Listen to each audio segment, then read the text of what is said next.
Morning, gang. So it looks like the junior doctors might be going on strike again, although they're not called junior doctors anymore. Apparently, they've had their job title changed and they're now called resident doctors. Don't know why that is.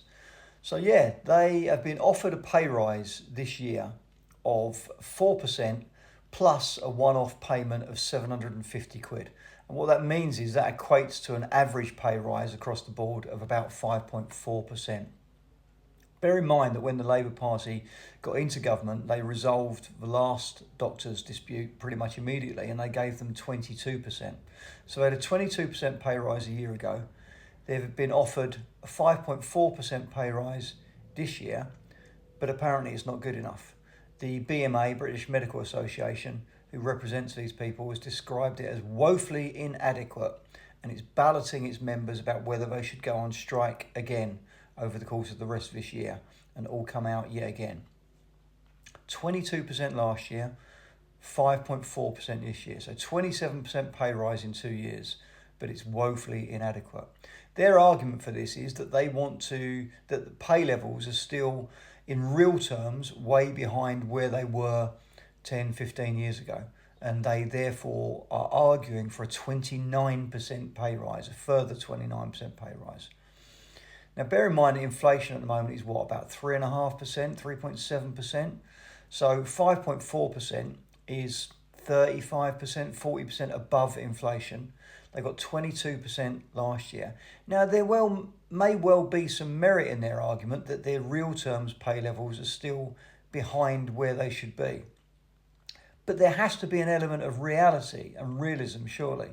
Where do they think, having got 22% last year, another 29% is going to come from this year? Where is this magic money tree that this money is supposed to fall from for the junior doctors, or resident doctors as they're now called? There has to be an element of reality here. And going on strike again, throwing all your toys out of the pram and striking yet again, damaging the public yet again, damaging waiting lists yet again, just isn't right. It's not fair in my book. It's unrealistic and it's unfair. And I don't think the public will be on their side this time round, because the public are aware that the country's in the shit financially. The public are aware that they are not getting those level of pay rises. The public are aware that they are still all struggling from a cost of living perspective.